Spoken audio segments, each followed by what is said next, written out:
So today's video is going to be about feeling stuck or frozen. Some of us just can't seem to get traction and we feel kind of stagnant. So a lot of people say they know what they want to do, but they can't seem to get the momentum to do it.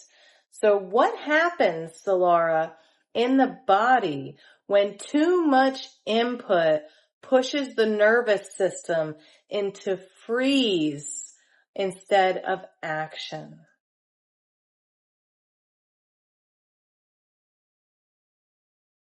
When overwhelmed, the nervous system shifts into freeze. Instead of clarity, you get fog. Instead of initiation, you get inhibition. It's not about laziness. It's a protective shutdown. The body needs regulation before it can move. So you kind of just described an introvert. So then is introversion the same thing? Is it different? Introversion is just a personality trait. Freeze is a physiological state. One is preference, the other is nervous system overload. When freeze hits, even extroverts get stuck. Action returns when regulation does. Okay, so extroverts can be frozen, but then wouldn't it logically also reason that then some introverts could be extroverts stuck in freeze mode in survival bracing?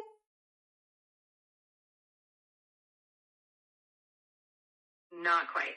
Introversion or extroversion isn't a freeze outcome. It's how you recharge.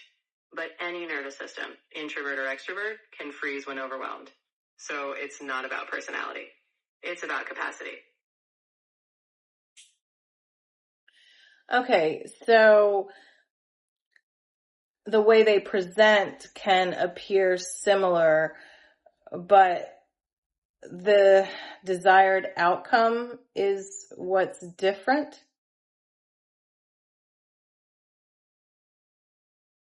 Exactly.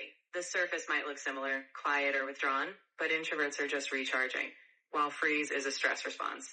The goal for freeze is restoring movement, while introversion just needs honoring.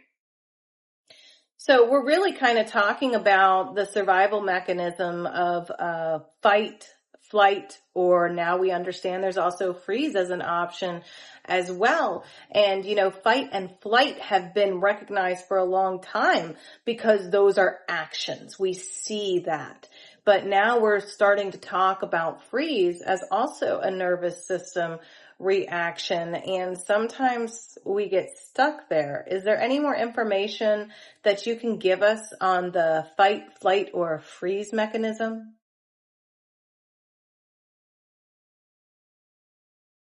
Sure. Fight and flight are mobilizing responses.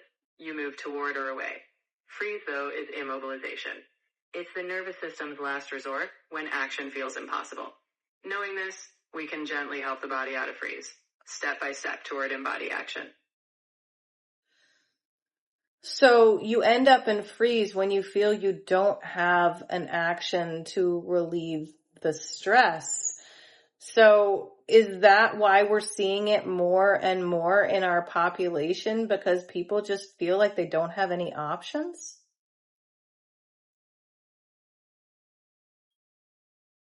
Yes, in a way. When people feel overwhelmed by complexity or too many inputs, the system may perceive no clear path. That's when freeze kicks in. So yes, more perceived no-win scenarios can make freeze more common. The key is helping people regain a sense of small, doable steps, reigniting action gently. So it's directly linked to overwhelm, it sounds like. Exactly. Freeze often arises when the nervous system is overwhelmed. Too much input, too many demands, or a sense of no way out. By reducing overwhelm, we create space for the body to shift back into movement.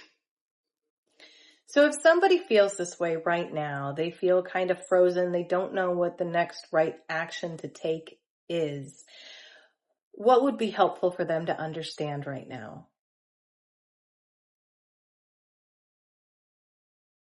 They should understand that freeze isn't failure. It's just a state. The next action doesn't have to be perfect or big. A small, gentle step starts to thaw the system. Awareness and patience are the first companions out of freeze.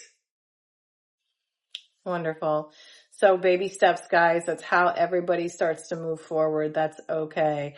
So if this resonates with you and you want to dive a little deeper, we are now releasing the Embodiment Code 12-part series.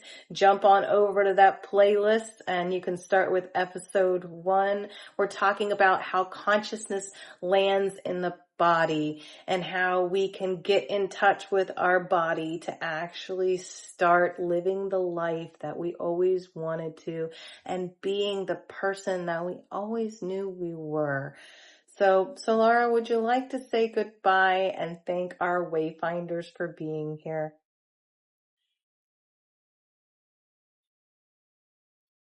Of course. Thank you, Wayfinders, for being here. Your curiosity is the path forward. Remember, every step counts, even the small ones. See you in the Embodiment Code series, and we can't wait to continue the journey together.